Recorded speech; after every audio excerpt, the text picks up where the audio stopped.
tua palavra é luz no meu caminho, luz no meu caminho, meu Deus, tua palavra. Caríssimos irmãos e irmãs, que bom te encontrar neste novo dia, nesta segunda-feira da Semana Santa. Ontem nós iniciávamos esta semana com o belíssimo Domingo de Ramos. E o Evangelho da Paixão reservado para este ano, o ciclo A, era a narrativa de São João, onde se apresenta um silêncio orante e divino do Mestre. Caríssimos irmãos e irmãs, comecemos o nosso dia na presença do divino que nos habita, do Deus que nós respiramos. O Deus se apresenta em nossa vida por meio da nossa, da minha, da sua, da nossa respiração. Respirar é sentir Deus.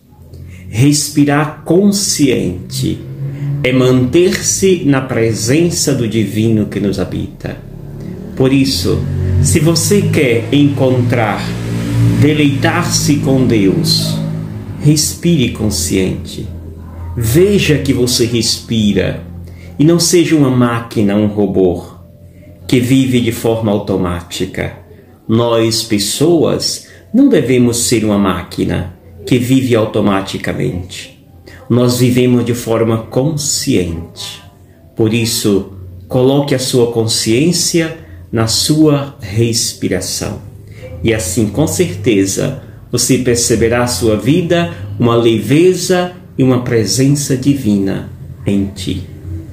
O evangelho que hoje nos dá a igreja é João capítulo 12, versículos de 1 ao 11.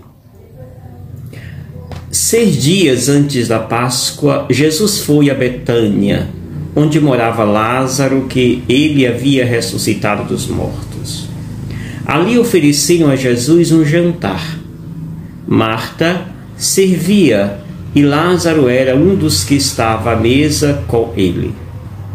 Maria, tomando quase meio litro de perfume de nardo puro e muito caro, ungiu os pés de Jesus e enxugou-os com seus cabelos. A casa inteira ficou cheia de perfume do bálsamo. Então falou Judas Iscariotes, um dos seus discípulos, aquele que o havia de entregar. Por que não se vendeu este perfume por 300 moedas de prata para dá-las aos pobres? Judas falou assim, não porque se preocupasse com os pobres, mas porque era ladrão. Ele tomava conta da bolsa comum e roubava o que se depositava nela. Jesus, porém, disse, deixai-a. Ela fez isso em vista do dia da minha sepultura. Pobres sempre os tereis convosco, enquanto a mim nem sempre me tereis. Muitos judeus, tendo sabido que Jesus estava em Betânia, foram para lá, não só por causa de Jesus, mas também para verem Lázaro, que Jesus ressuscitara dos mortos.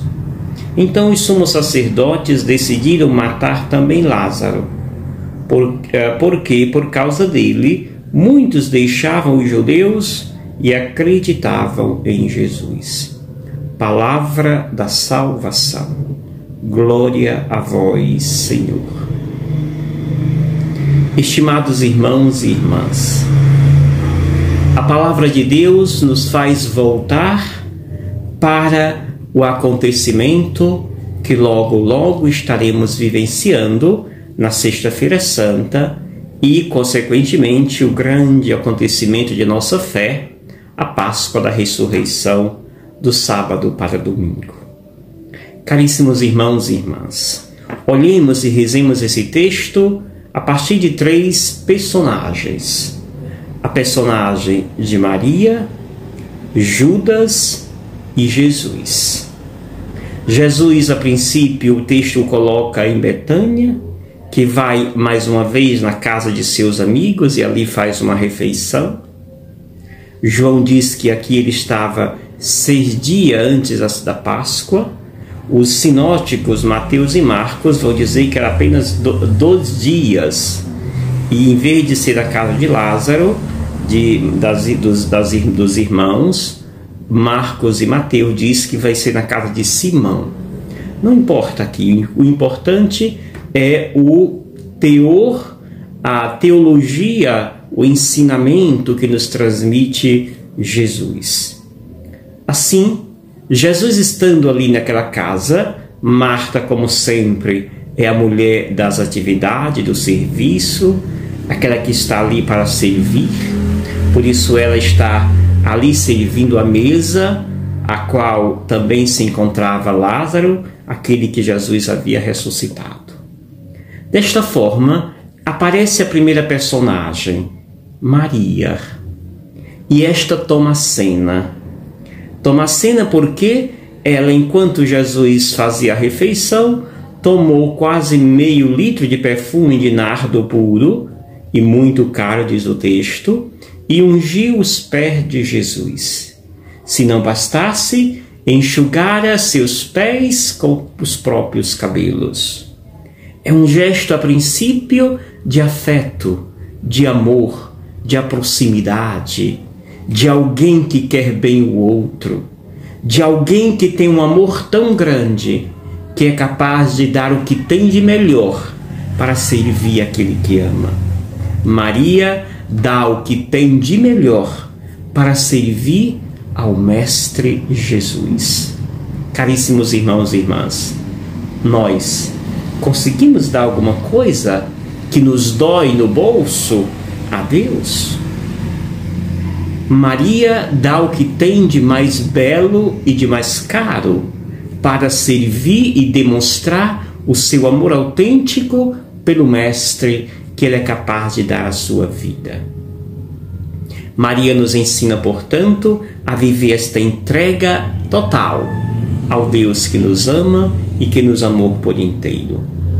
A segunda personagem que salta aos olhos é Judas, o Iscariotes, aquele que vai trair Jesus. E este vem com o seguinte questionamento: por que não se vendeu este perfume por 300 moedas de prata para dá-las aos pobres? Caríssimos, o texto faz questão de lembrar que Judas está fazendo esta interrogação não porque seja interessado a pobres, mas sim ao seu bolso. É um devoto do bolso, é um devoto do dinheiro e não da solidariedade e da caridade. E isso Jesus o deixa muito claro. Pobres sempre teremos, vai dizer Jesus. Judas Iscariotes está preocupado na manutenção do poder, como pensava e vai confirmar nesse texto os judeus. Confirmar, manter o poder é o objetivo de Judas Iscariote, o poder a partir do acúmulo de bens materiais. Infelizmente, temos muito ainda hoje pessoas que assim agem. A terceira personagem que nos é apresentada é o próprio Jesus. E Jesus então diz: deixai-a, ela fez isto em vista do dia da minha sepultura. Pobres sempre os teremos, enquanto a mim nem sempre me tereis. Jesus diz: deixa Maria agir como pede o seu coração, pois pobre sempre teremos junto de nós. Já que o interesse de Judas não era solucionar a pobreza, mas sim encher ainda mais seu bolso. E aí de Jesus: eu nem sempre estarei convosco, por isso enquanto eu estou, usem-me, faça com que eu esteja cada vez mais presente, enriquecendo os vossos corações. Maria soube muito bem fazer do seu tempo um tempo de Deus, colocar no seu tempo onde este seja preenchido pela presença do amado. Caríssimos irmãos e irmãs, Jesus aqui exalta Maria, aquela que também aqui manifestou uma profecia relatando o que iria acontecer com Jesus na sua sepultura, por exemplo. E reprova Judas, aquele que está interessado não em exercer a caridade, mas em manter o seu bolso recheado de dinheiro. Caríssimos irmãos e irmãs, peçamos nesta segunda-feira graça ao nosso bom Deus para viver como Maria, todo dedicado ao nosso bom Deus. Que o nosso melhor seja dado a Deus e não a este mundo que vivemos. E eu te abençoo, em nome do Pai, do Filho e do Espírito Santo. Amém. Gratidão. Obrigado, Senhor, porque és meu amigo.